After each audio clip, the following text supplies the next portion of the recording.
Welcome to this recorded presentation about the Food Community Project, a statewide food security snapshot. I would like to start by acknowledging the traditional owners of the lands on which we are viewing this video. I recognise their continuing connection to the land and the beautiful ocean and thank them for protecting this country for thousands of generations. I respect all elders past and present. Here we have pictured our food community team, which is led by Dr. Stephanie Godrich, including Professor Amanda Devine, Associate Professor Mel Stoneham, Isabel Kira, Jess Doe, and Emily Humphreys. The Food Community Project aims to identify, map, evaluate, and strengthen government and community food security initiatives across the Western Australian regions to support food security action. We're conducting this work across 6 WA regions, including the Wheatbelt, Midwest, Great Southern, Kimberley, Pilbara and Goldfields, as well as the Southwest, which was the pilot region from 2018. Throughout 2022 to 2023, the Food Community team conducted interviews with government and community-led food security initiative leaders across regional WA.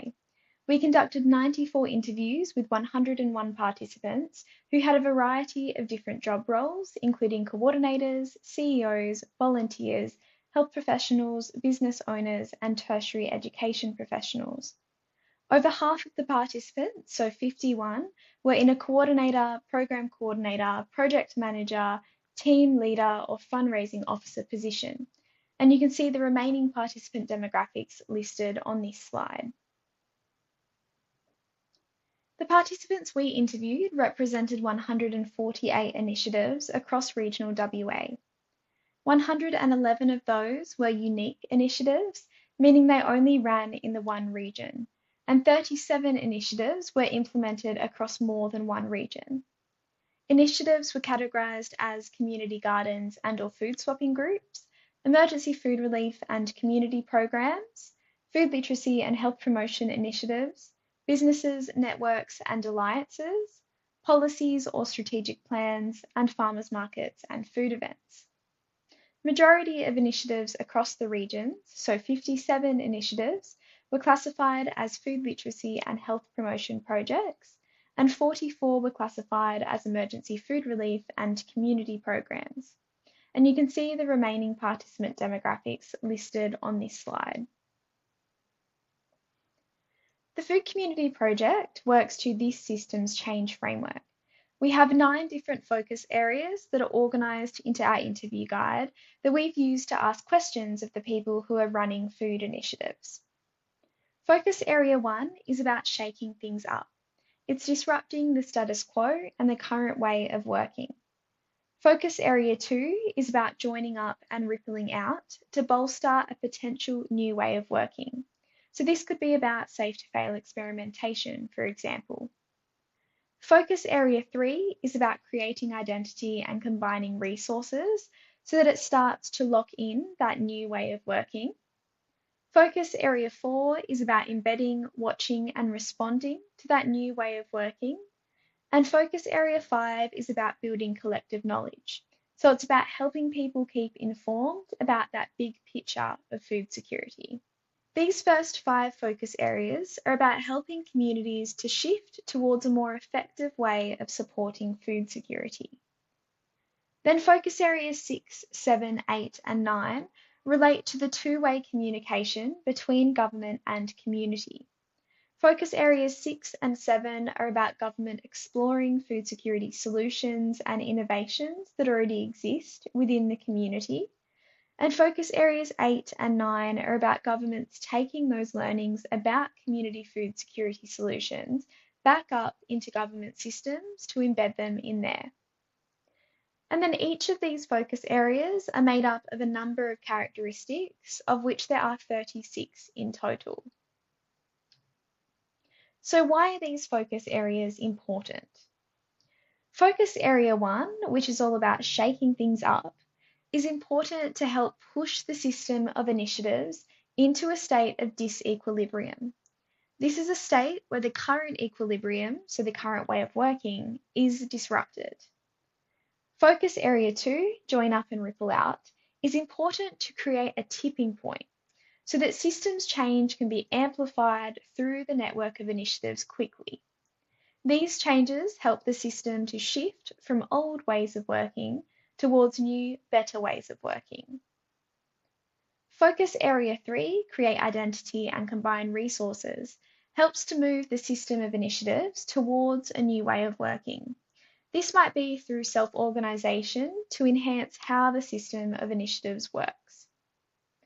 Focus Area 4, Embed, Watch and Respond, occurs once the system of initiatives has recombined and is working in a new way, so that the new way of working can be locked in. Focus Area 5, Build Collective Knowledge, is about spreading information throughout the system, which is important to help the system transition from old to new ways of working more quickly. Focus Area 6, Align Government and Community, is important because government policies need to be implemented in relevant community contexts. Community organisations can use government information to develop and implement initiatives in a more informed manner. Focus Area 7, Shape Policies with Community Voices, is important because elected members need to be supported to consider community ideas as they provide insights into the electorate about community member priorities. Focus Area 8, Tap into Community Know-how, supports government workers to take community food security insights back into government to use those insights in future work. Finally, Focus Area 9, Promote Community Initiatives, is important because by encouraging and assisting elected members to use knowledge and innovation, they can make more informed policy decisions for their electorate or area of portfolio responsibility. As I mentioned, those 9 different focus areas are organised into our interview guide that we use to ask questions of the people who are running those food initiatives. We then mapped participants' answers against these focus areas to see the percentage of initiatives possessing each one by region. As you can see here, initiatives in the Wheatbelt region possess the highest number of characteristics for focus areas 4, 5, 7 and 9. Initiatives in the Pilbara region possess the highest number of characteristics for focus areas 1 and 2. Initiatives in the Kimberley region possess the highest number of characteristics for focus areas 2 and 3. And initiatives in the Goldfields region possess the highest number of characteristics for focus areas 1, 6 and 8. Now we're going to have a look at some statewide analysis of the characteristics that were most commonly possessed by initiatives across each focus area. Our food community team analysed the participants' comments from the interviews thematically to see what the most common themes across each focus area and their characteristics were. At Focus Area 1, initiatives across regional WA were most likely to possess characteristic 1.5, which is about identifying clear geographical or issue-based boundaries. Most commonly, initiatives delivered activities with the community in their specific town and or the shire that they're located in, and some of them were bound to regulations such as the land that was allocated to them by their shire. At Focus Area 2, initiatives across regional WA were most likely to possess characteristic 2.5, which is about creating connections with other projects, groups or individuals who are addressing food security in the area. Initiatives often establish linkages with other groups and health professionals working in the local food security space. These might have been health professionals, the Food Community Project team, and government representatives. At Focus Area 3, initiatives across regional WA were most likely to possess characteristic 3.1, which is about using logos, taglines, branding, or resources to increase awareness and understanding of a food secure region. Most commonly, initiatives used branding that was specific to their organisation or project, such as logos or slogans, as well as using hashtags on social media to promote their activities. At Focus Area 4, initiatives across regional WA were most likely to possess characteristic 4.1, which is about fitting in within local constraints, contexts, or needs. Initiatives often had to fit within the challenges of local food availability. For example, they had to adapt recipes during cooking education sessions to align with the food available in the local stores, and other initiatives had to align with local challenges such as weather conditions and food transport issues. At Focus Area 5, initiatives across regional WA were most likely to possess characteristic 5.2, which is about using technology to understand and share information with others addressing food security. This included initiatives using online platforms such as Facebook and e-newsletters to share information about their work, such as workshops, events, success stories, and recipes. At Focus Area 6, initiatives across regional WA were most likely to possess characteristic 6.3, which is about assisting government and non-government workers to consider community views and ideas about food security. Most commonly, initiatives described opportunistic communication and collaboration with government staff. Where local government collaborated with initiatives, initiative leaders used these opportunities to provide government staff with local information and advice about topics such as healthy eating and a healthy environment to support policy planning and development. At Focus Area 7, initiatives across regional WA were most likely to possess characteristic 7.2, which is about assisting elected representatives to consider community views and ideas about food security. Again, this was commonly done through opportunistic engagement with politicians. For example, when local politicians would attend initiative events, the initiative leaders would take that opportunity to engage with them informally to increase awareness about their work as well as local issues. At Focus Area 8, initiatives across regional WA were most likely to possess characteristic 8.2, which is about linking community-led activities and government strategic plans. Most commonly, initiatives aligned their activities with their local government public health plans or community strategic plans. For government-led initiatives, such as public health plans, they engaged community-led activities in their action areas related to food security. Finally, at Focus Area 9, initiatives across regional WA were most likely to possess characteristic 9.2, which is about providing elected representatives with community information about food security that is relevant to their electorate area or portfolio. Again, this was commonly done through opportunistic engagement with elected members. For example, initiative leaders would engage with elected members informally and share relevant food security information with them when they attended events. After we interviewed people, we uploaded the data into the Tool for Systemic Change, which is an online software originally developed by Wicked Lab and now managed under the stewardship of Eventide Systems, our project partners. We use this to evaluate the initiative's work against those 36 systems change characteristics embedded across those 9 focus areas. The tool produces a variety of maps, including these region-based impact cards. These impact cards, or our system change maps, visualises how the region's food security system is contributing to food security systems change.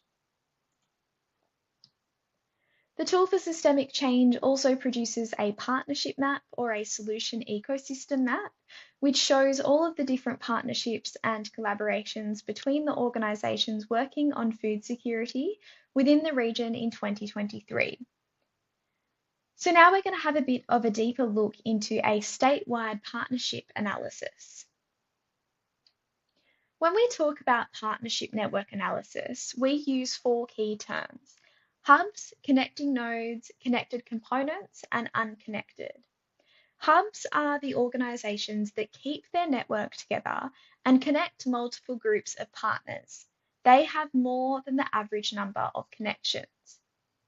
Connecting nodes are the organisations that act as a bridge between 2 different partnership clusters. Connected components are organisations that can receive or send information throughout their network, and unconnected nodes are the organisations that do not have any partnering organisations. We identified a total of 378 organisations working on the food security initiatives that we interviewed across regional WA. The Great Southern region had the largest number of organisations. When looking at these partnership types, the Kimberley and Pilbara had the highest number of organisations which were hubs compared to the other regions. These organisations kept their network together and connected multiple groups of partners. The Kimberley region also had the largest number of organisations which were connected components, which could send and receive information throughout their network. Taking a closer look at the partnership findings per region now, in the Wheatbelt region, over 1/3 of organisations were hubs, and one not-for-profit organisation had the highest number of connections, partnering across state and local government and not-for-profit organisations. In the Midwest region, over 1/3 of the organisations were hubs. One not-for-profit organisation had 5 times the average number of partnerships across the region. 2 not-for-profit organisations had no partnerships, meaning they were unconnected. And this partnership network also had several smaller satellite clusters that were unconnected from the larger network. The Great Southern region had 2 distinct partnership clusters with highly connected organisations. Almost half of the organisations were hubs and 4 organisations were unconnected. In the Kimberley region, there were separate clusters of town-based organisation networks, which were groups of West Kimberley and East Kimberley organisations. The 3 most critical organisations in the Kimberley network included 2 not-for-profit organisations, one of whom was not physically located in the region, and a state government organisation. Then 1 business was unconnected. In the Pilbara, several businesses connected networks of not-for-profit organisations. Almost half of the Pilbara organisations were hubs, and 2 state government organisations and 1 not-for-profit organisation, which was not physically located in the region, were critical to spreading information. Finally, 30% of Goldfields organisations played hub roles. There were no connecting nodes in this network, and 1 not-for-profit organisation was unconnected, meaning they had no partnerships. Looking at each region's network model type, social network analysis can be used to understand network typology and structures as a whole. For example, scattered fragment models indicate networks in their infancy with silos and limited connections. A hub and spoke model includes one organisation playing a central connecting role. A multi-hub model includes several coordinating roles who create relationships throughout the network. And a core or periphery model has overlapping hubs at the core of the network and a large periphery of participants. As you can see here, the Pilbara, Wheatbelt, Great Southern and Midwest regions are all scattered fragment models. The Goldfields and Kimberley are hub and spoke models, with the Kimberley in the transition phase towards a multi-hub model. Through our analysis, we also identified common themes about the ways in which organisations are working in partnership across the state. Key themes included collaboration, coordinated action and capacity building, funding and grants for program delivery, physical and human resources, on-ground program and service delivery, food and financial donations, and community consultation and involvement. For example, under collaboration, coordinated action and capacity building, partnerships focused on local community issues such as initiative leaders collaborating with other organisations working in the same field or geographical location to coordinate service delivery. Under funding and grants for program and service delivery, initiatives often received funding and grants to deliver their services. For example, initiatives aligned their work with the prospective funding organisation's key messages and strategic plans to increase grant success.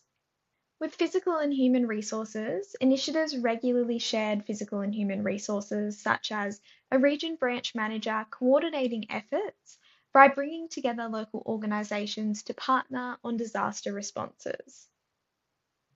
Moving on to on-ground program and service delivery, initiatives join together to support on-ground program delivery. For example, an initiative collaborated with an Aboriginal corporation to ensure their program is culturally appropriate. Under food and financial donations, several food relief initiatives received food donations from larger not-for-profits and supermarkets. For example, donations from local businesses, sponsors, community members, and larger organisations with shared values and goals.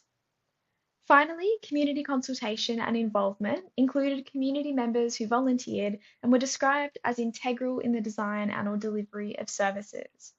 For example, some initiative leaders described their organisations as being reliant on volunteers. During the project, we also asked participants what ideas they had for new initiatives or actions required to support food security in their regions. At a statewide level, common ideas included more nutrition and food education, community kitchen and storage facilities, social supermarkets, food co-ops, and opportunities to distribute otherwise wasted food. There was also food security champions, working groups and networks, more local food production and processing options, government policies, online food shopping, shortening the food supply chain, and more community gardens and food hampers. Other ideas included verge gardens and edible fruit trees, increased community transport options, white good grants, food vouchers, farm gate maps, and increased advocacy to support food security action. Based on our findings, the food community team has developed recommendations to support the current food security system to shift towards a more effective way of working, including food security initiative leaders should aim to build collective knowledge about food security across their networks and connect people who have different perspectives on food security. This could be achieved by using technology to share information. For example, e-newsletters to initiative clients or members that include information about food security. More support is needed for community organisations to advocate to government for food security action.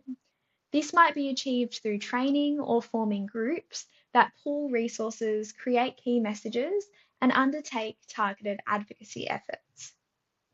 Food security initiatives should also consider the bigger picture of food security, so including those broader political, social, technological, economic, national, and international forces that affect local food security efforts when sharing information with their networks and undertaking food security activities. Finally, there needs to be more support for better collaborations between government and community organisations. Specific recommendations to strengthen WA Region's partnership networks include organisations should identify and document through adaptable formal partnership agreements clear partnership purposes, roles and actions. If desired, unconnected organisations should be supported to connect into their partnership network. This could be achieved through creating a bank of region-based partnership opportunities, such as through the Food Community website Knowledge Hub and interagency networking groups. Each regional network should be supported to shift across the network stages, for example, by connecting organisations, increasing collaboration on small food security projects, bringing in new organisations, and implementing ways to share information. This brings us to the end of the statewide food security snapshot presentation. We would like to acknowledge and thank our project partners and funders, which are listed here. Thank you for listening to this presentation. If you have any questions, please email us at foodcommunity@ecu.edu.au. You can also follow us on Facebook to keep up to date with the project and head over to our website to access a variety of resources.